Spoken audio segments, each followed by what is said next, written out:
So I'm just going to give you a little bio about him, and then I'll let him get started. Jorge is a licensed professional counselor supervisor at the Mending Clinic in Arlington. He has an honors. He has an honors graduate from Texas Wesleyan University, and he did his undergraduate at the University of Texas in Arlington in psychology and Spanish. He is published in the Journal of Experimental Psychology, Learning, Memory, and Cognition, and he speaks English and Spanish. He has an amazing practice over in Arlington. If you want to check it out at mendingclinic.com, they have some pretty interesting programs and clinical therapy and things like that. So without further ado, here is Jorge. Gosh, well, thank you so much, Jeannie. That is a very nice introduction. I appreciate that. And so just so you guys know a little bit about my background. So I first started working for MHMR of Tarrant County, working with chronically suicidal and homicidal clients. It was a mobile crisis outreach team. So we were around the clock trying to help people from killing themselves. I worked there for about 3.5 years, and then I moved to an outpatient facility and started an outpatient program there, working with clients struggling with substance abuse, struggling with depression, anxiety, suicidal ideations. And then I moved into private practice, where we have individual clients that we work with here. We also have an outpatient program that's primary mental health, that we work with clients that are chronically suicidal but don't want to die. Which when you think about that, you say, well, they're chronically suicidal. What do you mean they don't want to die? And so it's just the clients that have used suicide as an option, as some kind of control or some level of them being able to feel like they have some manageability in their lives. So we work with clients that are depressed, anxious, and with trauma. So my presentation today, we're going to go over a little bit about personality styles. We all know that different people have different personality styles, and the way that you connect with them and the way that you talk to them really will change or impact the outcomes that you want. So we'll get right into it.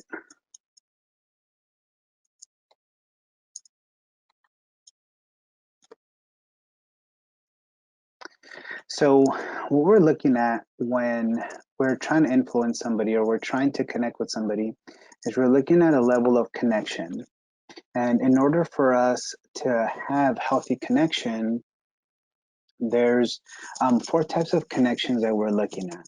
So there's no connection. When we're working with somebody or dealing with somebody that there is no connection. So this might be the person, the people that are just kind of pushing you away, and they're really difficult to work with because they don't want to be vulnerable. They don't want anybody to like really know how they're feeling. So these are people that have no connection. People that have a bad connection is really when we look at some people that don't know how to connect. So there's a lot of push and pull behavior. There's a lot of self-sabotage. There's a lot of kind of that victim mentality, and it's a way that they've been able to learn how to survive in their day-to-day lives. And so what happens is they, let me just a sec. Okay, so we're looking at talking about the bad connection and the no connection. So these, some of these clients or some of these people will kind of bounce back and forth with that, where they'll completely shut off and they'll go to no connection, or they'll kind of ask for help or seek help, but there's a bad connection there and it's unhealthy. And so with people that have no connection, really what they need is they need support. They need to be supported. They need to know that they're able to decrease that wall, that they're able to decrease, you know, that holding them back, holding people back from them to be able to connect. The people with the bad connection, those are people that really need to learn some of those healthy coping skills, people that we can lean into and say, you know, I kind of feel like you're pushing and pulling me at times, or I kind of feel like there's, you know, some resistance with us actually being connected or being vulnerable. A pseudo connection is really when you look at a connection with somebody and maybe you feel like there's a stronger connection from you to them, or you felt like they had a stronger connection to you, but it's really not an actual connection.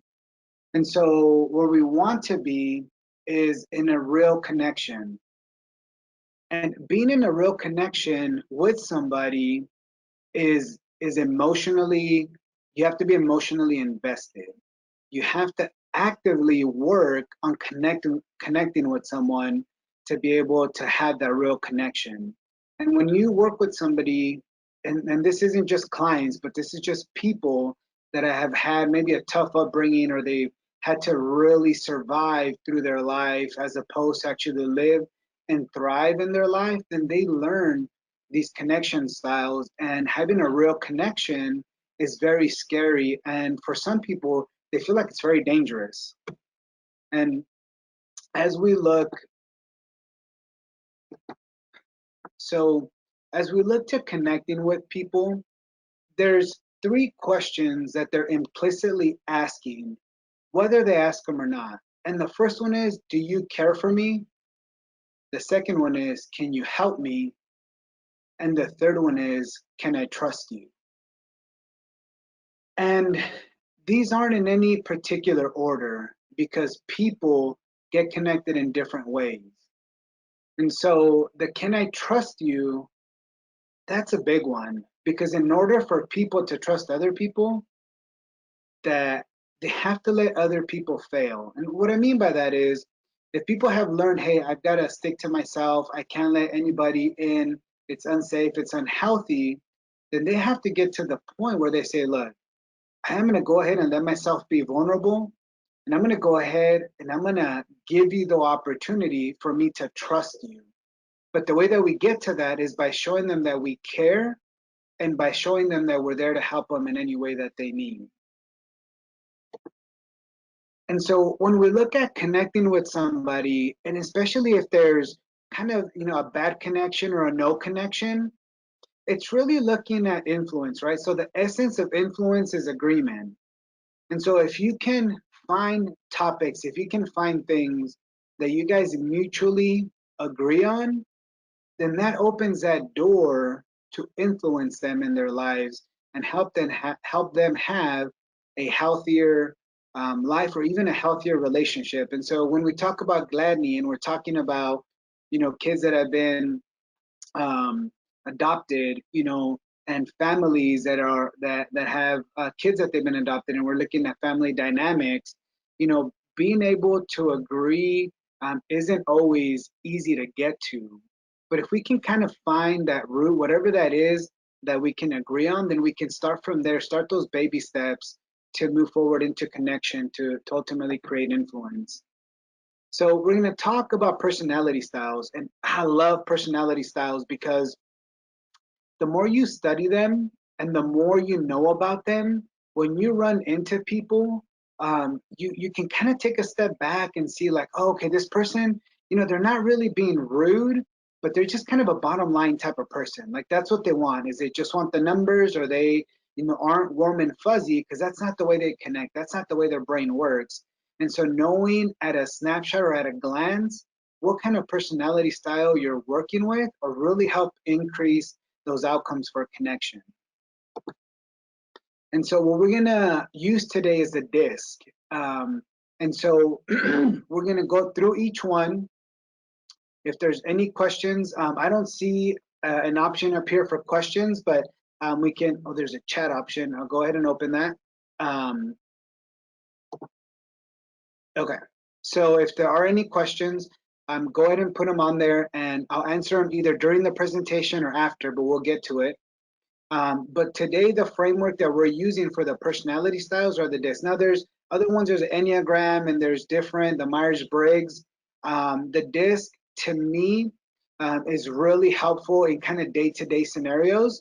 So I really like to use it, and that's one that I'm most comfortable with. And so when we look at the D is somebody that is direct, or they're decisive. So it's a dominant personality style. So the Ds are typically like your CEOs, your presidents of companies, entrepreneurs that really are, that they thrive on risk taking, that they thrive on like big things, and having, like, being the the head of the industry and really being iconoclast and trying to be the first ones at something, being trendsetters. And so for them, when you're communicating with somebody that has a dominant personality, they basically just want the bottom line. They want the outcome, what is going to come out of this, and they want the bottom line. And so if you're talking to somebody with a deep personality and you're trying to tell them a story or you're trying to give them the warm and fuzzies about the situation, they're going to completely shut off their brain. It's going to be gone. And so they really need the bottom line. That's what they're looking for. When you look at an I or an influencer personality style, they're not afraid to be the center of attention. They love, so if there's going to be a gathering, if there's going to be some kind of a party, the eyes are the ones that are like, oh, who's going to be there? And what should I take? And, who all is going to go and how many people are going to be there? So they're the ones that are really enthusiastic, they're optimistic, very talkative. They really like to connect with people. They really like to be around people and in different groups. So the stability personality style, and this is what most of the population is classified under, stability. So I'm going to spend a little bit of time on this.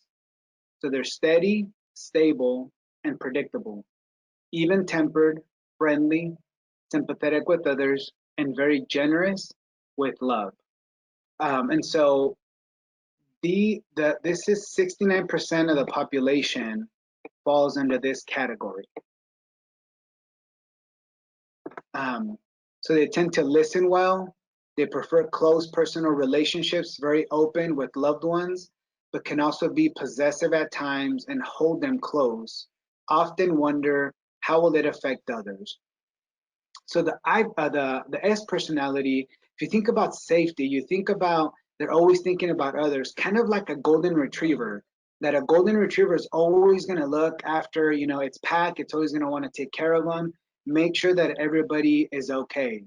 And so when we look at this and we look at maybe decision making, right? If 69% of the population is looking for safety, then we know that they're going to struggle with making decisions, or maybe they're going to acquiesce to whatever's presented in front of them to make that decision. So we have to take that into consideration when we see that we're working with somebody that's safety. And you can tell that if there's safety and security because they're always going to be focused on others or stability. How is this going to affect them? How is this going to work with other people? How is this going to affect other people? And then there's compliance. So the compliance personality style, they're very accurate, precise, detail-oriented, and conscientious. And so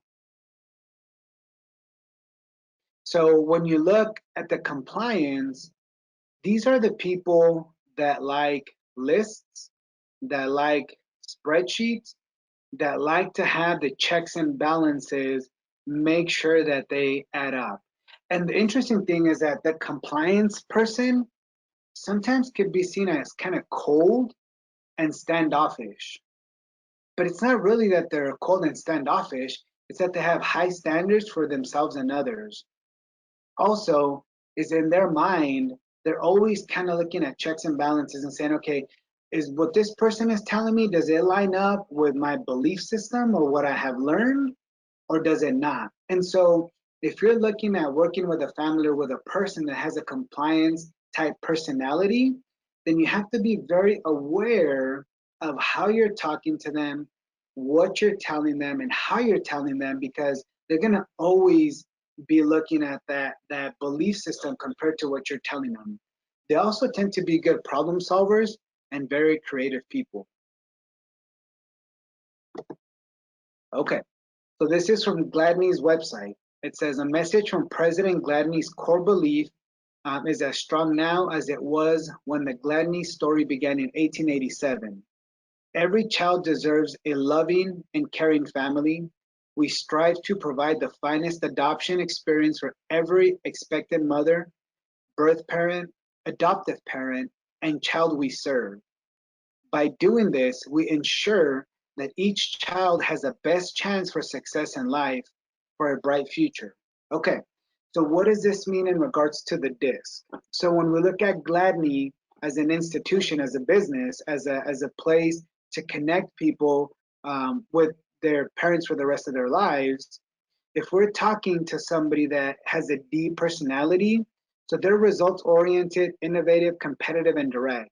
So for that person, the way that we would talk to them, if we're trying to get them to buy in to the Gladney core beliefs, is we're saying, look, we're going to be impacting people not only in the US, but all over the world. We're going to be connecting people. We're going to help them find their forever home. That's ultimately, that's what a D personality is looking for, the outcome. So what's the outcome? So we're going to take people away from homelessness or from potentially abusive or destructive situation. We're going to put them with their forever family. So the I personality, that's people oriented, that's enthusiastic, that's optimistic, that's creative, right? So again, there goes, like I talked about earlier, the I people, they're the ones that if there's a party, they're who's going. And so when you talk to somebody with an I personality and you say, hey, we're going to help this kid, this child, this son or daughter, they're going to have a family. And this family, man, they're going to take them out, to play baseball, or they're going to have the opportunity now to be able to play tennis growing up. And they're going to have the opportunity to play sports, and they're going to have the opportunity, to do things that they couldn't do before, because they're very people oriented, very, very connected. So when we look at the S personality, right, very sincere, dependable, loyal, patient, and modest.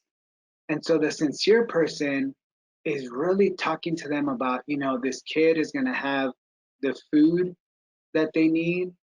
They're going to have the love that they need. They're going to have the education that they couldn't have gotten otherwise. And so talking to that S personality, it's really talking to their safety. That safety talks to them.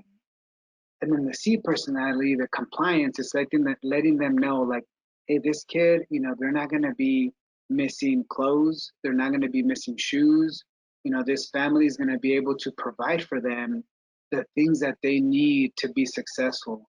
They're never going to go to school without having a warm meal in their stomach. And so none of these personality styles are better, and really none of them are different, are worse. They're just different.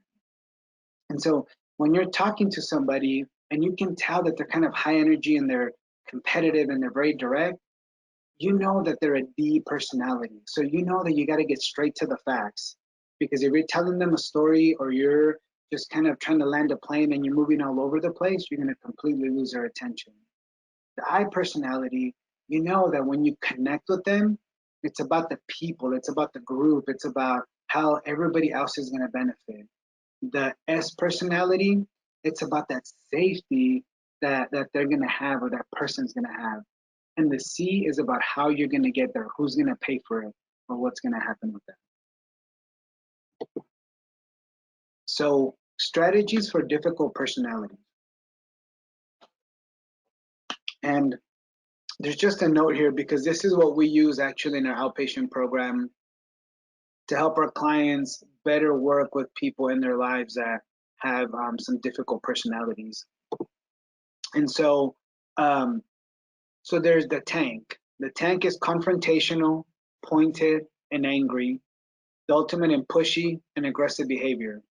And so when you're working with somebody that's a tank that just wants to steamroll you, it's really important that you hold your ground.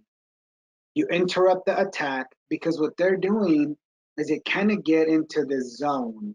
And once they're in the zone, it's very difficult to get them out of that zone. So we want to interrupt the attack. We want to have some quickly rephrase our main point.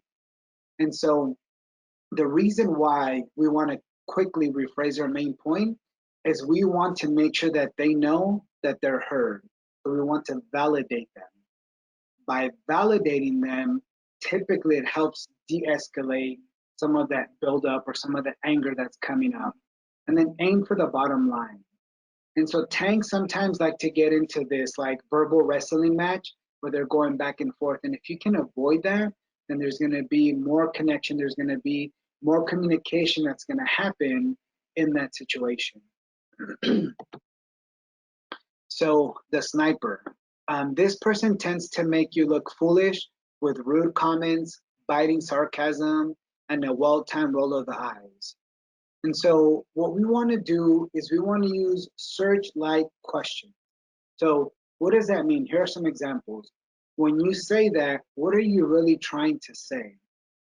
So it's really trying to get down to what their message or their purpose in that conversation is. What is your outcome that you want? What is it that you're trying to get?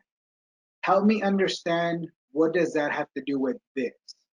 And so sometimes what you see with that sniper personality is, you start off talking about this one thing, and before you know it, we're way out in left field, or we're way out in the ocean, and nobody really knows exactly where the conversation started.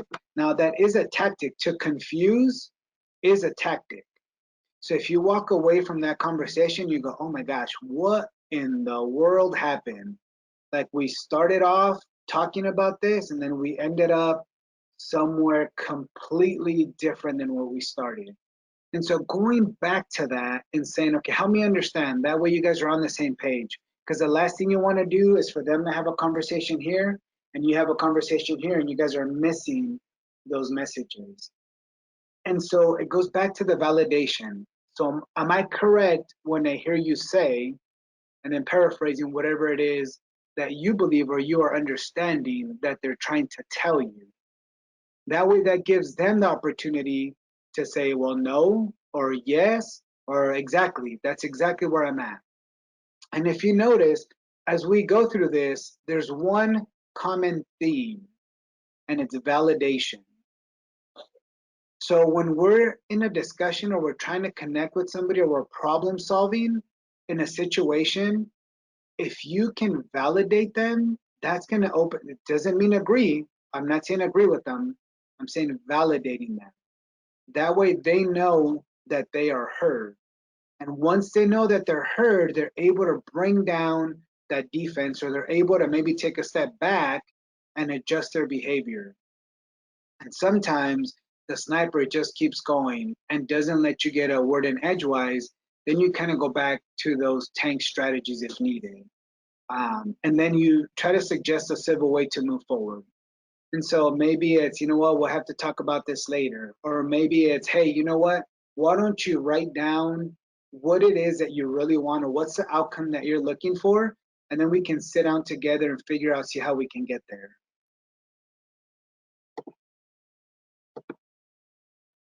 The grenade. So after a brief period of calm, the grenade explodes into unfocused ranting and raving about things that have nothing to do with the present situation. So we know that there's a buildup here. We know that this has been coming to the surface for the past 2 weeks. You just happened to be at the wrong place at the wrong time, and the grenade just completely went off. And so by us knowing that, we know that this is all emotion. And the last thing that we want to do is get caught up and get kind of into that tunnel or into that tornado of emotion with them, because then that's just going to create an angry dance that we don't want to be in. And so what you do is you get their attention, and then you aim for the heart. So why is it important that we aim for the heart? Because the grenade has a buildup. And so we know that this person has already been trying to hold it together. They've been trying to de-escalate themselves for some time already. They're kind of at a point where they can't handle it anymore.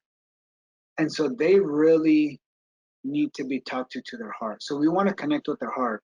We don't necessarily want to connect logically. Now, connecting logically is important, but really you want to connect to their heart. And by doing that, you reduce the intensity of the conversation. And so it's kind of hard sometimes when there's a grenade and we have to manage our tone, and we kind of feel like we have to get into that power struggle. We're getting sucked into their vortex.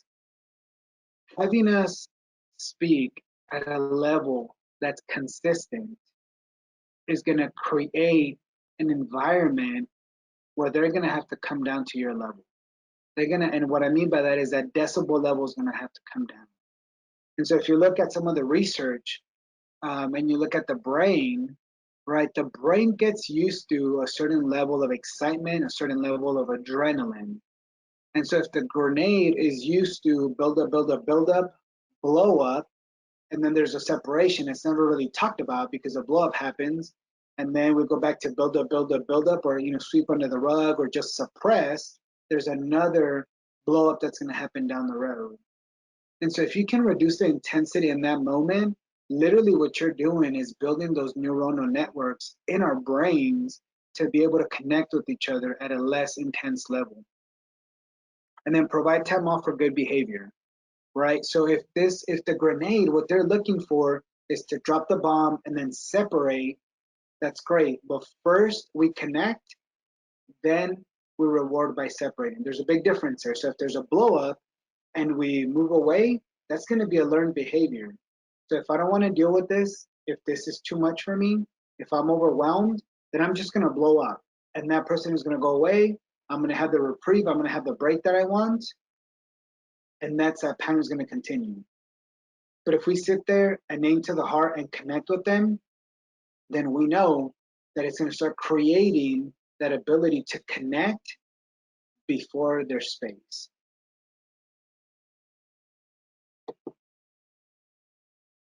The know-it-all. Oh, seldom in doubt, the know-it-all has a low tolerance for correction and contradiction. If something goes wrong, the know-it-all will speak with the same authority about who's to blame, and that will be you. So some of you guys have been in this situation where you're talking to somebody and it doesn't matter what you do or don't do, when you walk away from that conversation, you're going to be at fault. And so with those kind of people, you got to be prepared and you got to know your stuff, right? So you got to have your facts in order or in line. You have to rephrase respectfully, right? And that goes back to, so is this what I'm hearing you say? So help me understand this correctly. Okay, so is this what you're saying? And that gives them the opportunity to come back and say, no, no, no, that's not what I'm saying. This is what I'm saying. Or maybe they get frustrated, and since they're the know-it-all, they might say, well, you're just not listening to me, or you just don't care. And it opens up that opportunity to say, no, no, because I care, I want to make sure we're on the same page. So verbalize agreement with their doubts and wants to the best of your ability. So this goes back to the validate. So within their conversation, typically when you're talking to somebody, there's some stuff in that conversation that makes total sense, and there's some stuff that you're like, well, that never happened, or that's not right, or that's not accurate. And so if you don't necessarily want to get into a verbal altercation, into a verbal wrestling match, look for the things that you can both agree on. If you can find some things that you both can agree on, validate those. That'll help that person, whoever you're talking to, kind of take a step back and understand that they're being heard. One of the longest trips that we're ever going to take is to get our brain and our heart on the same page. And so oftentimes in these conversations, you can tell that the person's logic maybe makes sense, but maybe the way that they're processing it and their emotions doesn't make sense. And so if you can look at what does make sense and what is congruent, then work on that.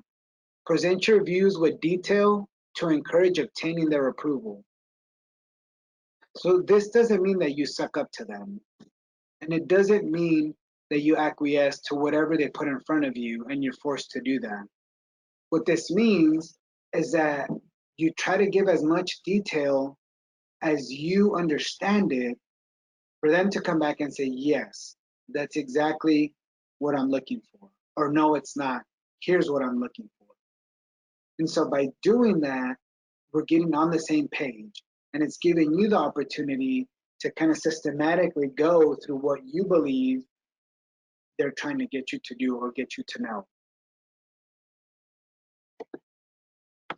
The yes person. In an effort to please people and avoid confrontation, yes people say yes without thinking things through first. They react to the latest demands on their time by forgetting prior commitments and overcommit, which leads them to become resentful.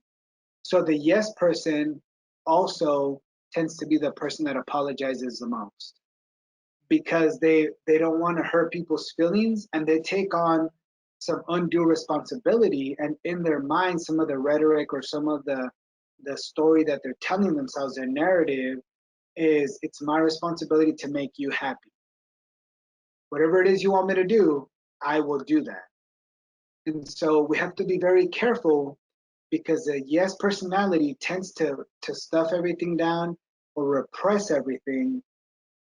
And sometimes that comes out as apathy. And so as they're doing things, you start noticing that they're dropping the ball on stuff, or you start noticing that they're not following through, or their outcomes aren't as good as it was before.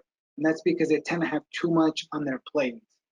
And so the way that I think about the yes personality person is they're putting up this brick wall, right? And so they grab the brick and they put the cement and they put the brick, and before it even dries, they're grabbing another one and they're putting it there. And so they're saying, okay, so now, I have this brick. Okay, so now I'm gonna go ahead and use my elbow to cover this one, and I'm gonna go ahead and grab another brick, right? I'm gonna use my leg to grab another brick, and I'm gonna go ahead and put it up here. And so they're like an octopus trying to get all this stuff put together. So they tend to put more on themselves. And to set the yes personality up for success, we have to make it safe for them to be honest. And so here's what I mean by that. If we're talking to somebody that we know has a tendency to always say yes or just agree with what we're doing, then we have to take a step back and really look at our interactions with them and say, okay, so in the past, when they have said no or they've been hesitant, have I just kind of let it go? Have I maybe pressured them a little bit to continue to do it so it feeds into that yes personality or that yes type of person? So we have to really talk honestly and include some of the negative consequences as well that could happen. So it's letting them know that they can say no. Sometimes it's even giving them an out to say, hey, if you've got too much on your plate, just let me know. And it's okay if you can't do this. It's not going to hurt my feelings. It's not going to make me mad. It's not going to make me feel like you don't want to do this. I just know that if you're telling me that you cannot do this, then you can't do it. But it's really making it safe to be honest. And there's some little subtle things that we do that tell people, or that they interpret, right, because of their filter that they're dealing with, that it's not okay to say no. Then we have the no person, able to defeat good ideas with a single syllable, disguised as a mild-mannered, normal person. The no person fights a never-ending battle of futility, hopelessness, and despair. And this person isn't always easy to catch, or isn't always easy to say, okay, they're a no person. But there's always a reason, or there's always something that at the end, it ends up being a no. And part of that is because they don't have all the information. Part of it is because the information they don't have, they're making up their own dialogue or their own narrative in there. And so when you know somebody that tends to say no, okay, maybe, let's see, yes, then go in there. You have to know your stuff, including the reasons you have a good idea. So you have to go in there with as much detail as possible, with as much information as possible. And if there's still some resistance, or there's still some hesitation, or there's still kind of like a fear of this is going to go wrong, or we're going to fail, we're not going to be able to do this, or this can't happen, or this isn't for me, leave the door open for them to change their mind. And so if they're saying no, and it's whatever this is could be something positive for them, it's okay to say, you know what, I'd really like to come back and talk about this later. Or you know what, just think about it. Here is the information that I'm giving you. go ahead and think about it. And then go for the polarity response. So here's what I mean by that. So the no person, you kind of already know in your gut, you kind of already know in the back of your mind that when you have a conversation with this person, it may be a dreary conversation, it may be, a no conversation from the get-go, or it may be like you feel like, man, I need to get into this verbal wrestling match already to be able to get what we need. And so the polarity response is if you already know that they're going to be hopeless and in despair, and there's going to be fear for them to not agree, then you have to look at some of the positives or some of the outcomes on this side and be able to present those when they're over here. And so what we want to do is help, again, it's influencing them, right? So if they're saying, no, this is hopeless, then we have to look at what we can agree on that could create some level of hope and then go from there. If they're thinking this is futile, it's never going to work, then we have to look at those possibilities of structure, things that we can do that would make it work. That's that polarity response, saying, okay, so I hear what you're saying and here's where you're at, but here's where we could be and this is how we get there. And also acknowledge their good intent to protect and defend. So again, that validation, very, very, very important. All right, so I know that, you think that we can do this because, you're concerned for, the money to run out, or you're concerned for the time to run out, so you're concerned that we just can't do it. Maybe, it's just not within our abilities to do it. Okay, so go ahead and validate that, because once they feel heard, once they feel validated, they'll be more open to hearing what you have to say. The whiner. Oh, whiner feels helpless and overwhelmed by an unfair world. Their standard is perfection, and no one measures up to it. There is no solution ever, and the whining escalates to prove their point.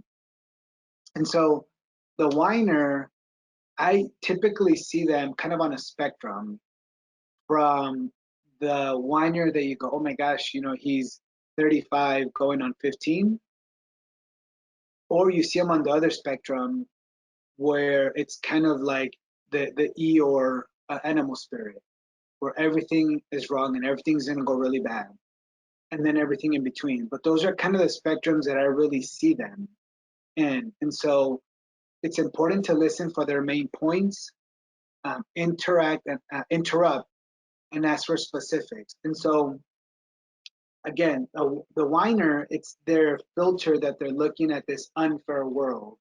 So no matter what happens, I kind of also like to call them the right fighters. Like anything that they feel is right, they're going to go up to bat, they're going to fight for it. They're right fighters. And so it's really been able to kind of window down, okay, what are the main points that you're talking about? Interrupt and ask specific questions, again, because we don't want them to get back into that rhythm of whining or of being negative or of not being able to get to the other side. Shift the focus to solutions and draw the line. And so the whiner, sometimes when solutions come up, they have this innate ability to poo-poo the solution and say, oh no, because then this is going to happen. And so once you draw your solution, you say, okay, here's how we can fix it. Then we have to set that boundary and say, okay, we're not going to move forward with this topic. Here's what we're going to do. We're going to take some steps forward. And, doing something at 80% is better than doing nothing at 100%. And so again, that goes back to their standard is perfection and no one measures up to it. And so getting something done at 80% is better than doing nothing at 100%. Because no matter how big or how small the step is, you're always taking steps forward. That's very important. So face-to-face communication. So this study I thought was very interesting. And when they originally did it in 1971, which is the one that I have in the bottom, the author actually went back and did some more research. And what he added was this is true, especially when we're dealing with emotions.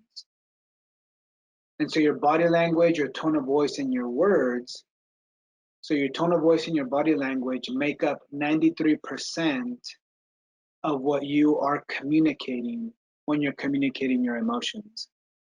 So if somebody is struggling and you're like this, like, oh yeah, I could see you feel bad, then your words are saying, man, I could see you feel bad. How can I help you?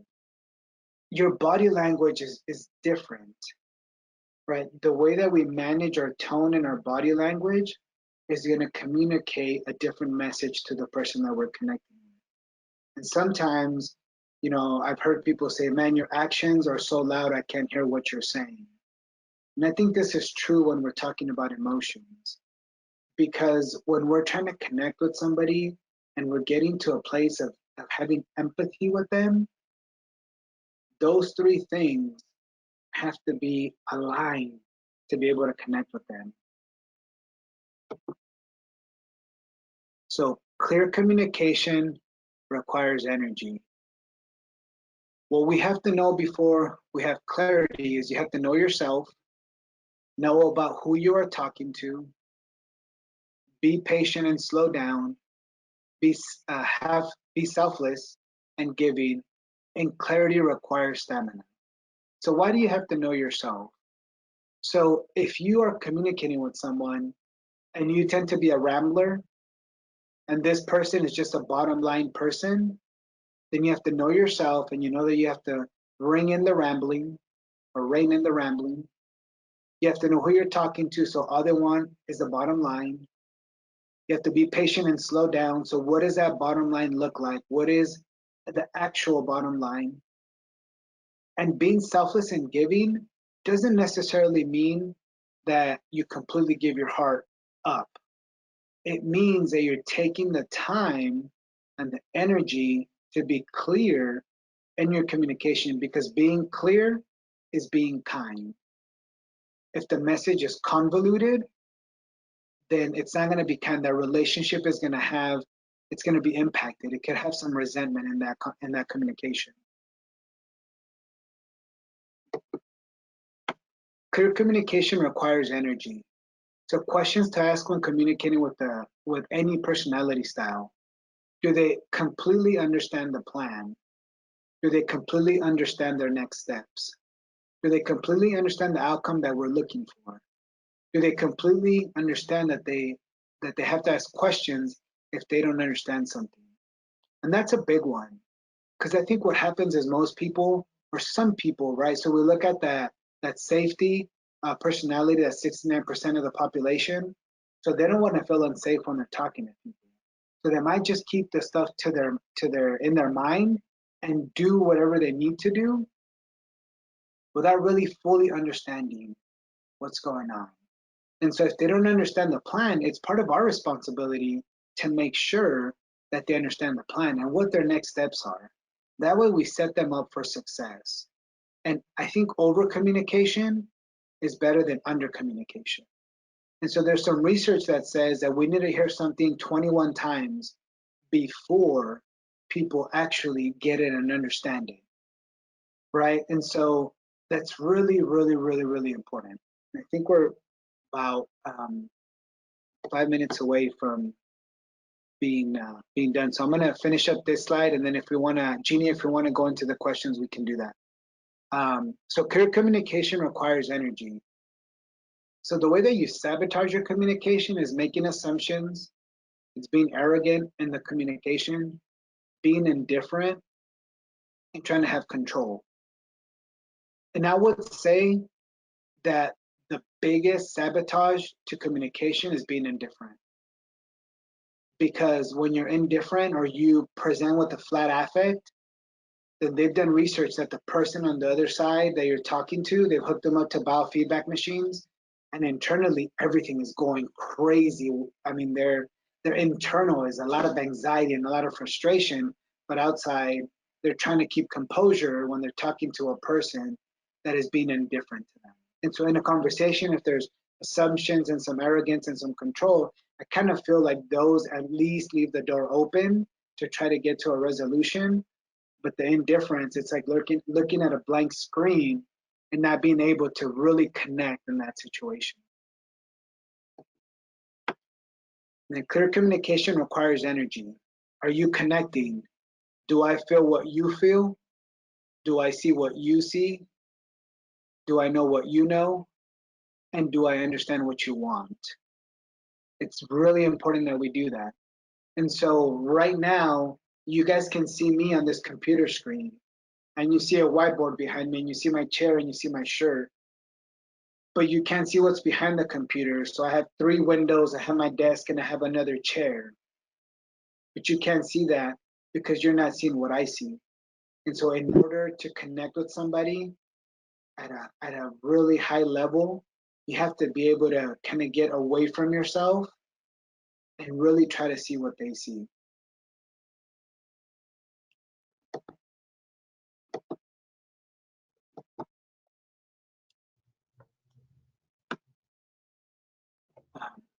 Jeannie, do you want to turn it over to questions?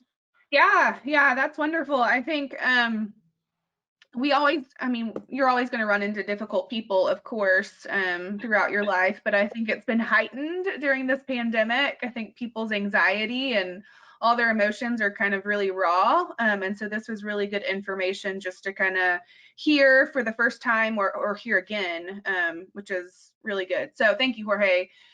We did have a couple of questions. Okay, from the DISC personality circle, are there connections and tendencies between those personalities and the difficult personalities you were describing?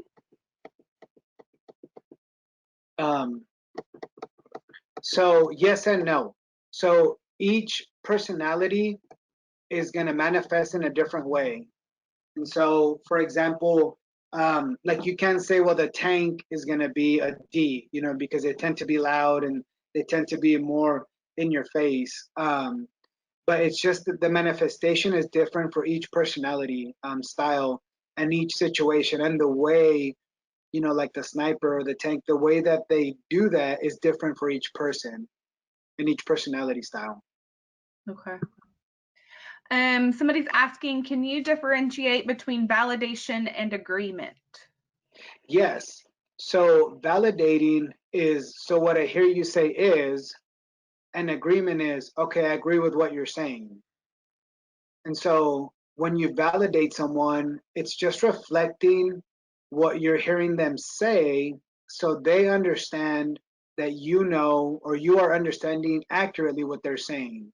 So agreement is saying, okay, yes, I agree with that, or I'm going to do that, or I'm on the same page with you. And so validating is just letting them know that you hear what they're saying. Can a person have more than one personality style?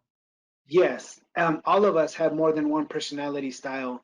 And personally, I think that those personality styles change depending on where you're at. So I'll give you an example.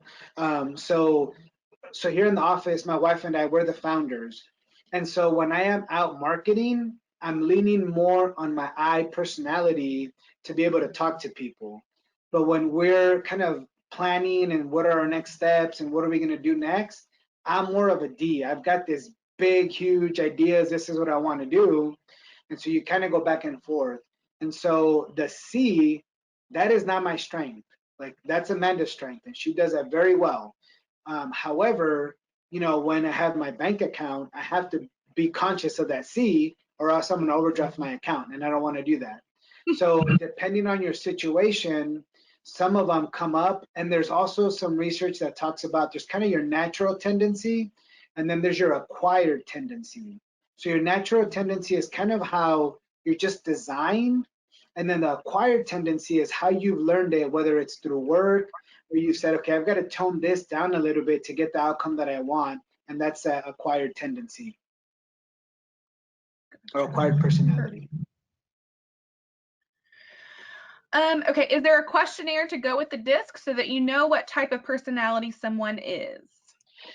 Yes, you can look it up online, just do like DISC PDF questionnaire, And there's a bunch of different ones. There's some free ones that kind of give you a snapshot, or there's different places that you can go to and do like a whole thing. And if you do like the whole questionnaire, I mean, it's like 200 pages of your personality or of the person's personality.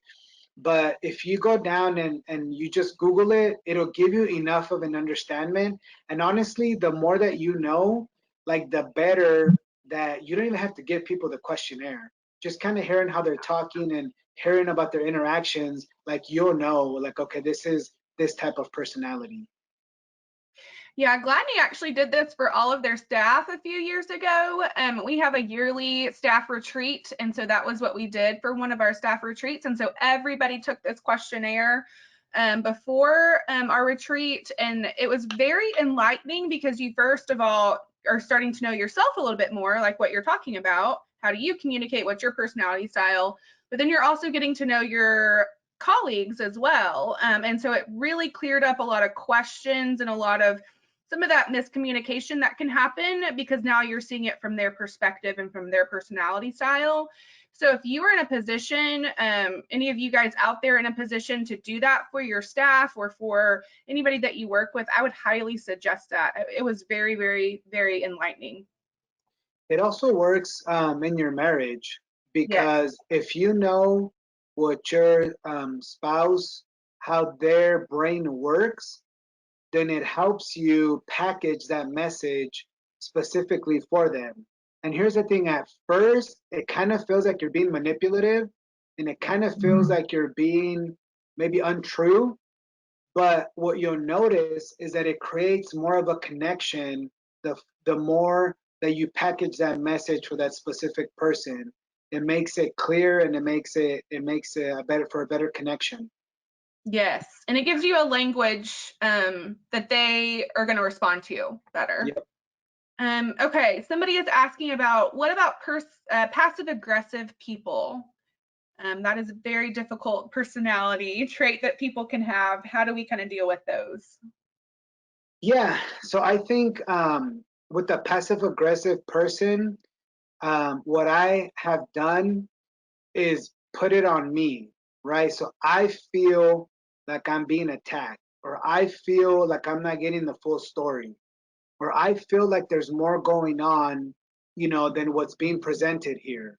Do you mind filling me in? Or am I reading that right or no? And so it's really talking about the behavior and kind of some confusion that you're feeling. Now, I'm a little confused because you're telling me that everything's okay, but your tone seems to be upset, or your body language is telling me, that maybe there's something wrong. Did I do something to offend you, or is there anything else that you think it's important for me to know? So it's really putting it on you, because if you and in a way it's holding them accountable, but if you outwardly hold them accountable, then they're just going to get combative, and that passive aggressiveness is going to move to aggressiveness, or they're going to shut down and shut you out. All right, Sammy, I just unmuted you. Are you able to kind of add some context to that question? Yes, I was just asking, this is the kid that wants to be, they have to be in the classroom, but they really don't want to have to say anything. They don't want to be seen. They don't want you saying anything to them per se. Okay, so they just kind of try to blend in or disappear in the Exactly. classroom. Exactly. Okay. So, you know, I think so. I've never been a teacher, so I want to kind of start off with that. Um, But what I did notice when I would see teenagers in my office, is there was typically some level of, there's some language, there's some currency, something that you can connect with them. And I know in the classroom setting it would be different, but in the office, what usually would work is food. So I would have like a granola bar, or I would have some M&Ms, or just something, and something about them starting to eat then help them kind of open up. In a classroom, that would be different, and I don't want to steer you the wrong way, because that's a whole different dynamic. That's possible. Thank you. But I will tell you this: connection happens in the in-between moments. Yes. And here's what I mean by that. So, you know, when this kid is leaving, maybe it's about giving him a high five or a fist bump, or it's maybe even, you know, in between classes to say, hey, you know, your voice is important to me. And so if there's something that you want to say, you know, if you don't feel comfortable saying it, maybe you can write it down and give it to me and I'll read it, to just kind of have those baby steps to build up that self-assuredness and that self-security for them to speak up for themselves. All right. Thank you. You're Thanks, welcome. Sam. Okay. Is there a way to get a non-connector to connect when we are working remotely? Ooh, that's a good one. Wow, that is a very good question. And so yes, I feel like there is. So working remotely is difficult, but I think so if you're like looking at telehealth, and right now with all of us doing telehealth, it's really difficult to really connect. But one of the things that I've felt worked with my clients is I set aside, number one is I put a little bit of extra time for us. And in the beginning, I really just talked about nothing. And so just kind of spent that time to connect to their heart as opposed to going in for like treatment right away or going into some other things that were going on. So it's really just talking about that. Also, I think obviously within limits and within boundaries, us opening up a little bit more, I think that really helps when you're doing telehealth or distant connection that's not face to face or in person. Perfect. Okay, I think we have time for two more, right, Jorge? Sure, yeah. This person says, I work with someone who actively tries to sabotage growth and other opportunities within the business. The supervisor does not want to get in the middle of it. Okay. So when I hear that, I hear a couple of things. So number one, so I'm just going to tell you what I hear, and this is from different perspectives, and I'm not saying that it's right or wrong. So one of the things that I hear is that that's a culture thing. When I hear the supervisor doesn't want to get involved, and it could be, you know, for a different reason. One of them could be that they're saying, hey, you guys are adults, so figure it out. Another one could be, hey, I don't want to like mess with the waters. And right now, you know, I'd rather have this pain than have a different kind of pain. But if this person is sabotaging the business and they're like a business partner or there's somebody that you have to work with hand very closely, I think having some conversations to understand kind of their mindset and where they're coming from will really help you better understand how to package that message with them. And I typically, when we're looking at business, when I do business consulting, I see people in three buckets: the ones that aren't trained, the ones that don't have the capability or ability, and the ones that don't care. And so the ones that we look at and they say, man, maybe they don't have the capability or ability, then we go ahead and get them trained to make sure that they know what they're supposed to do. If we get them trained and we invest in them and everything that we can do, then maybe they don't have that capability or ability. So maybe they're in the wrong position and they need to be somewhere else.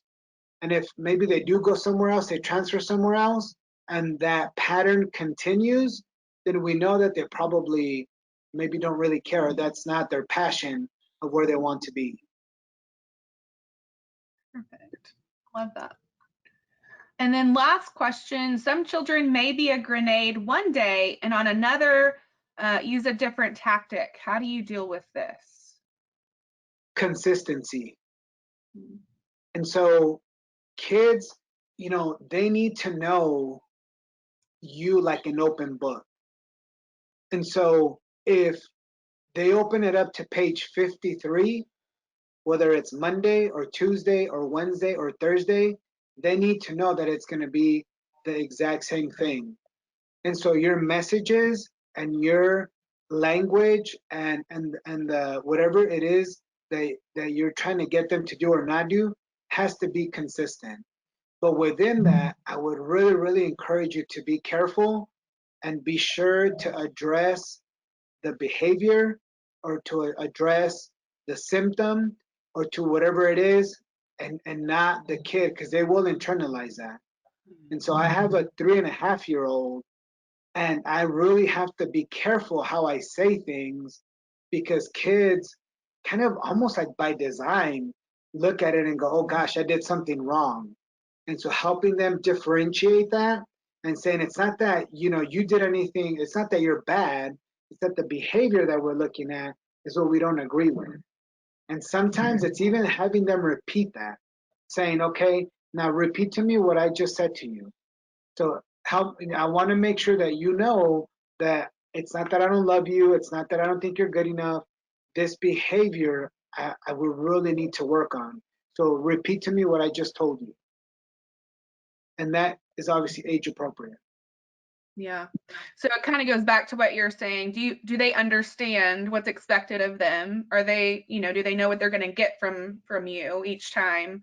And do they know what you want from them? I think that's where we kind of fall into sometimes is here's what not to do, but I need to know what to do. So being clear in that as well. That's great. And I would really encourage you, whether you're a parent or you're a therapist or you're a police officer or whoever you are working with these kiddos, is you don't have to be perfect. You just have to be you.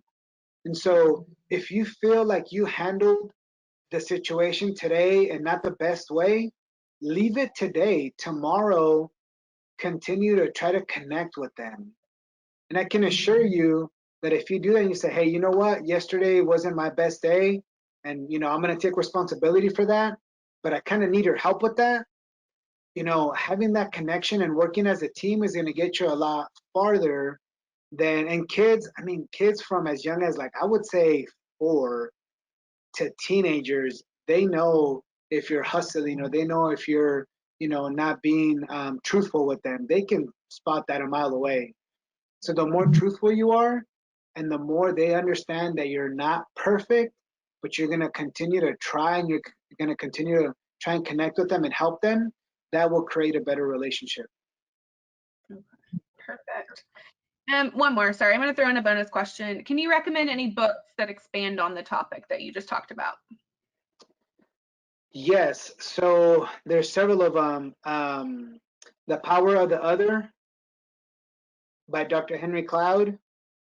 Boundaries by Dr. Henry Cloud. Let me think.